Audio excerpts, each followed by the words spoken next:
আসসালামু আলাইকুম। আশা করছি আল্লাহর রহমতে আপনারা সবাই অনেক ভালো আছেন এবং সুস্থ আছেন। তো বন্ধুরা দেখতেই পারতেছেন বাংলাদেশ পল্লী আ প বাংলাদেশ বিদ্যুৎ উন্নয়ন বোর্ড কর্মচারী অধিদপ্তর। তো এখান থেকে নতুন একটি নিয়োগ বিজ্ঞপ্তি প্রকাশ করা হয়েছে। তো বিজ্ঞপ্তিটা প্রকাশ করা হয়েছে ১৪ আগস্ট ২০২৪ তারিখে। তো আপনারা এখানে কোন, কোন পদে আবেদন করতে পারবেন, পদ সংখ্যা কতগুলা, শিক্ষাগত যোগ্যতা, বেতন স্কেল, আবেদন করতে কত টাকা খরচ পড়বে, আবেদনের সময়সীমা, কোন লিঙ্কে ক্লিক করে আপনাকে আবেদন করতে হবে। সবকিছু আজকের এই ভিডিওতে থাকবে। আশা করব ভিডিওটি আপনারা প্রথম থেকে শেষ পর্যন্ত ধৈর্য সহকারে দেখতে থাকবেন। তো ভিডিওটি শুরু করার আগে ছোট্ট একটু অনুরোধ, আমার YouTube channel unlimited job info BD চ্যানেলটি অবশ্যই আপনারা সাবস্ক্রাইব করে রাখবেন এরকম নিত্য নতুন নিয়োগ বিজ্ঞপ্তি পেতে। তো বন্ধুরা চলুন আজকের ভিডিওটি শুরু করা যাক। তো দেখতে পাচ্ছেন বাংলাদেশ বিদ্যুৎ উন্নয়ন বোর্ডের অধীনে রাজস্ব খাতভুক্ত উপসহকারী প্রকৌশলী পদে নিম্নবর্ণিত শর্তে অস্থায়ী ভিত্তিতে নিয়োগের জন্য নিমিত্ত বাংলাদেশের প্রকৃত নাগরিকের নিকট হতে আবেদন করার জন্য আহ্বান করা হলো।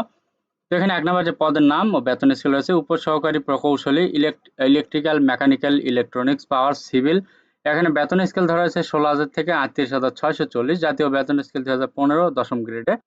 এখানে মোট ৪৯ জন লোক নিয়োগ করা হবে। তো ন্যূনতম শিক্ষাগত যোগ্যতা চেয়েছে ইলেকট্রিক্যাল, মেকানিক্যাল, ইলেকট্রনিক্স, পাওয়ার, সিভিল ইঞ্জিনিয়ারিং ডিপ্লোমা, এসএসসি অথবা সমান অথবা ডিপ্লোমা পরীক্ষায় যে কোনো একটিতে জিপিএ ৩ থাকতে হবে এবং কোনো পরীক্ষাতে জিপিএ 2.25 এর নিম্নে নয়। তো এখানে আপনারা কিভাবে আবেদন করবেন? আবেদনের সময়সীমা সবকিছু বলে দেব। তো আরেকটা কথা, এখানে ১৮ থেকে ৩০ বছর বয়সের ভেতরে হলে আপনি কিন্তু আবেদন করতে পারবেন। তো এর বেশি হলে কিন্তু আবেদন করা যাবে না। তো দেখতে পারতেছেন আপনাকে পরীক্ষায় অংশগ্রহণে ইচ্ছুক ব্যক্তিগণ যারা আছেন এই লিঙ্কে ক্লিক করে আপনাকে আবেদন করতে হবে। তো ওয়েবসাইটে আবেদন পূরণ ও পরীক্ষার ফি জমা দানের শুরুর তারিখ হচ্ছে ২০/৮/২০২৪ সকাল ৯ ঘটিকা এবং অনলাইন আবেদনের শেষ তারিখ হচ্ছে ৮/৯/২০২৪ বিকাল ৫ ঘটিকা। তো আপনাকে উক্ত সময়ের ভেতরে আবেদন করতে হবে এবং আবেদনের পাশাপাশি পরীক্ষার ফি বাবদ যে টাকা সেটা আপনাকে টেলিটক প্রিপেইড নাম্বারের মাধ্যমে পরিশোধ করতে হবে এবং আবেদনের পাশাপাশি আপনাকে ৩০০x৮০ পিক্সেল একটি স্বাক্ষর এবং ৩০০x৩০০ পিক্সেল একটি রঙিন ছবি আপনার আবেদনের সাথে আপলোড করতে হবে। তো পরীক্ষার ফি বাবদ আপনাকে কত টাকা দিতে হবে? এখানে লেখা রয়েছে যে পরীক্ষার ফি বাবদ আপনাকে ৳৫৫৮ টেলিটক প্রিপেইড নাম্বারের মাধ্যমে পরিশোধ করতে হবে।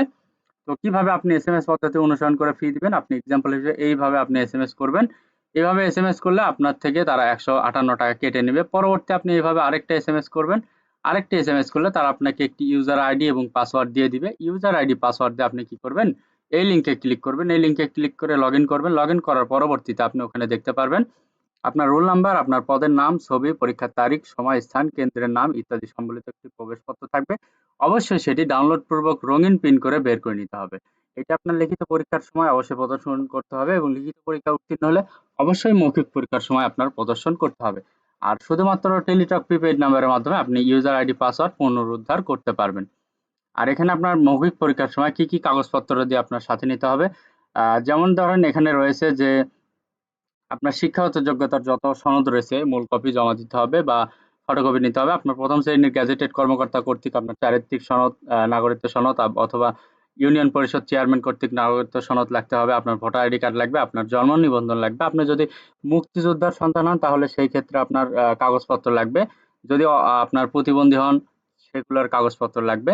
তো সবকিছু যাচাই বাছাই করে আপনাকে এখানে নিয়োগ দেওয়া হবে এবং এই লিখিত এবং মৌখিক পরীক্ষার সময় কোনো প্রকার টিএডি প্রদান করা হবে না। তো বন্ধুরা এই ছিল আজকের নিয়োগ বিজ্ঞপ্তি। যদি নিয়োগ বিজ্ঞপ্তি দেখে ভালো লাগে অবশ্যই ভিডিওতে লাইক, কমেন্ট, শেয়ার করবেন এবং এখানে আপনারা ছেলে-মেয়ে উভয় প্রার্থী বাংলাদেশের সকল জেলা থেকে আবেদন করতে পারবেন।